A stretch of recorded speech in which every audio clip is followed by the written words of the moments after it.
This week on Crunch Week, we're talking about Heartbleed and big board and product news from Dropbox.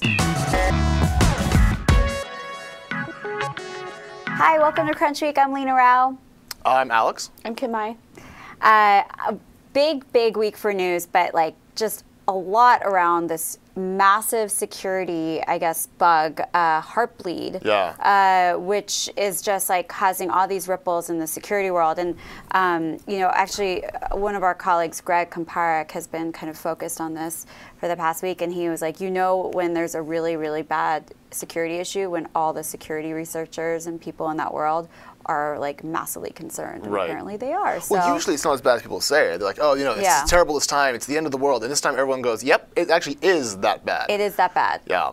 It was discovered. So it's I don't even think I could do justice to describe sort of the technicalities of what it is. Sure. But basically it's something that could cause like just massive amounts of encrypted data just to be hacked into, correct? Well, you can basically ping a server that's protected with OpenSSL and extract 64 kilobytes of data from its active memory. And whatever's in that data, you get to have. So it could be a cryptographic key, it could be passwords or whatever. Credit cards. Yeah, you can keep pinging it. So what should we be doing to protect ourselves? Find a bridge, light yourself on fire, and fling yourself off. And then if the water doesn't put you out, go reset all your passwords. Change all your passwords, right? Well, not all of them. I mean, just Google Heartbleed password change. There's lists out there what you need to go do. I still use my GoDaddy account, for example. Actually, I should really do that after the show.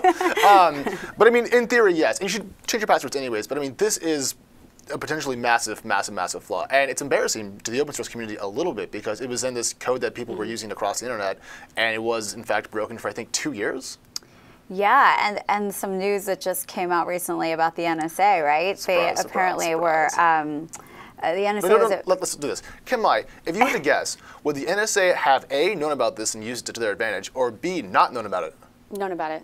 Ding, ding, ding! They knew about it and used it to their advantage to like receive information and then never, obviously they have their ways of, they need to receive, or they, it's not like a surprise that they're hacking into systems, but I guess what it is look, they're a spy agency. They're gonna spy, all right? Yeah. But what is a surprise is they just let Heartbleed be unknown for the past 2 years and totally all of our information could have been hacked into by like people who are bad who would What have have used you it. personally done to protect yourself since?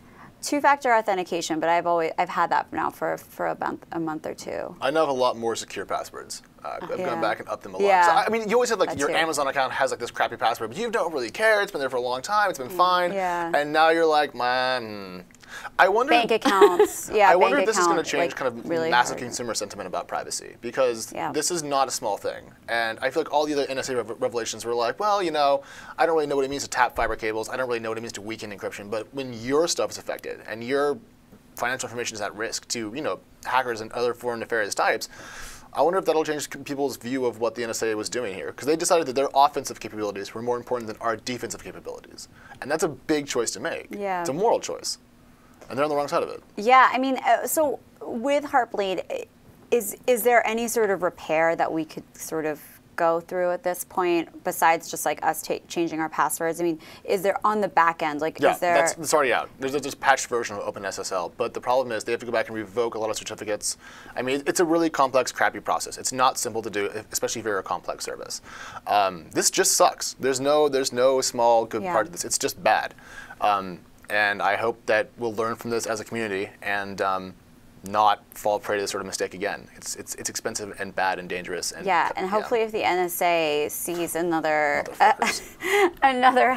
another security issue like this, they'll actually tell people and then try to get it. $5 says they don't, right? Yeah. I mean, think of the arrogance. There's more they had out there, maybe. Yeah. Oh God, how many do you think there are? I mean, if we found this one by accident 2 years later, there must be more. Well, that's ominous. Ominous for the end of the week. But let's talk about Dropbox. I mean, it was a huge week for them. On top of like the reports around them raising a bunch of debt in a new sort of round of financing, they had a huge product release, couple products that they released, and then also a new addition to the board. Alex, you were actually at the event. I was. Can I do an anecdote first, though? Yeah. Okay. So whenever you go to an event, there's a mix of like journalists, and then there's some few PR people, and often a few employees. And usually it's kind of a blend. So, mostly press, and then some PR people to help you like walk over there, sit down, don't eat that. And then a few employees that are like part of the product teams, they want to go watch the announcement. It's kind of a thing. Yeah. At this event, there was a higher concentration, it felt, of PR people and employees in a ring around the press. And so like, they'd be on stage like, and now it's going to integrate. All the press would be like typing, and then everyone around the edges would just, yeah! And it was kind of contrived and false, and kind of like, yeah, I know you work for Dropbox. Jesus Christ, like, calm down. Like, you're shouting in my ear again. How many people were there? From the media, probably a good 45, 50, and probably like 85 to 100 non-media type shouting. It's not like that many It was people. tuned up, but the press is just typing. We're just taking notes. And everyone else is like, oh my God, they've cured cancer. It syncs with my Word documents. Yay! It's like, you know. Well, you've been at I'm sure a few like Facebook product events. I mean, it's not like that, is it? It seems more enclosed and smaller. I think it's changed over time. Yeah. I mean, there have been days. I mean, like F8 obviously is a huge, massive event, but Sure. I mean, early on, you know, they used to have it in the cafeteria in what is it, Palo Alto, in 1600 California, and it was pretty open. They let people mingle a lot. Yeah, so it wasn't quite as, you didn't feel like you were part of this Well, yeah, it's like a prop. You know, not like there to be part of the media. More What did you think about the products, though? What do you think of Carousel? I thought they were actually pretty impressive. The thing about Dropbox is they've managed to keep their design aesthetic across a lot of different product categories. So Carousel, for example, is beautiful.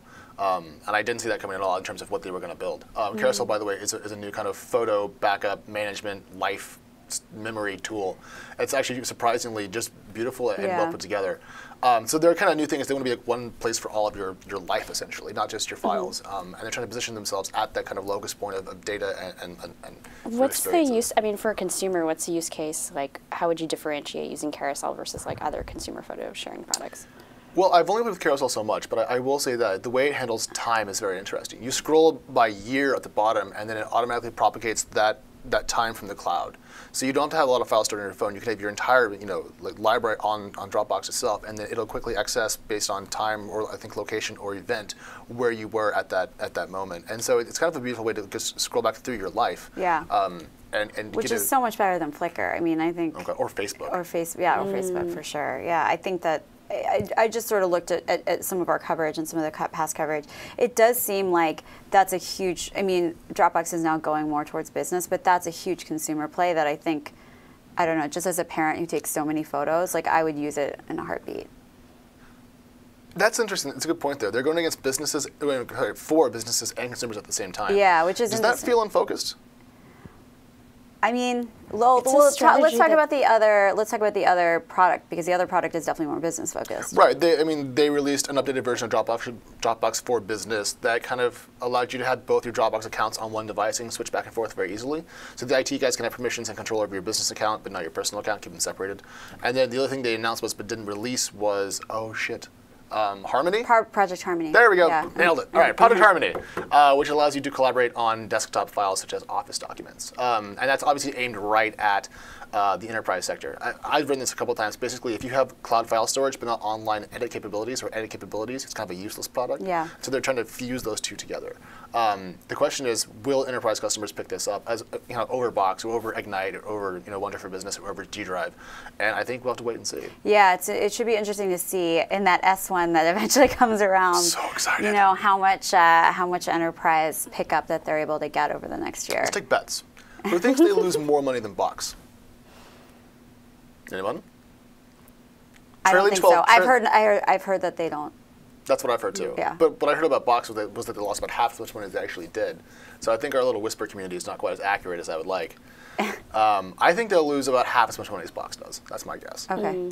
I think I'm kind of with you. I don't want to be controversial about it. I think we should have a slideshow of sexiest S1s ever. Oh my God. Yeah. Let's go work for BI. No, seriously, we'll go talk to Henry Block. They're going to be unveiling slideshow capabilities, hopefully, sometime soon. So. Are you being serious? We'll see. Did you just break our own news on our own show? No, it's I feel news. like we could print them out and we could take pictures of them under different kinds of mood lighting. Oh. I like it. Have a different nerd holding each one. Okay, before we go down this slideshow porn thing, let's talk really, really briefly, because we don't have that much time left, about Condoleezza Rice joining Dropbox's board. I mean, is it as Jordan Crook would say, is it fly or die? Like, what do you think? Well, I mean, I get why they hired her. They're trying to expand internationally. They need to understand governments, local cultures, and a former Secretary of State's a great person to have for that capability. I mean, and she's wicked smart. She's wicked smart. That's the crappy part. With Condi, she's so cool. You want to like just hang out with her and listen to her talk. But she's wrong about, warrantless wiretapping, which matters a little bit in the context of Dropbox. Yeah. Well, her politics, I guess, aside. Well, I'm excited about that they've made they've picked a woman and given that's been such a huge issue with boards like on Twitter. Yeah. Well, she's actually been working with them for a while. This was not an out of the blue thing. Her consulting company was helping Dropbox. And so to have her come on is kind of indicative of her high performance in early stages. Yeah, obviously she's been helping them considerably just on the side. But I agree with Kim. I just think it's awesome that they're doing this ahead of being a public company versus Twitter kind of doing it around facing the same a backlash. time. Yeah, and Twitter handled that so well too. Well, okay, that's all the time we have for this week. But please join us again next week. Thanks so much. Felicia's gonna kill you. I know. Well, it's only 10. No, you said we're out of time.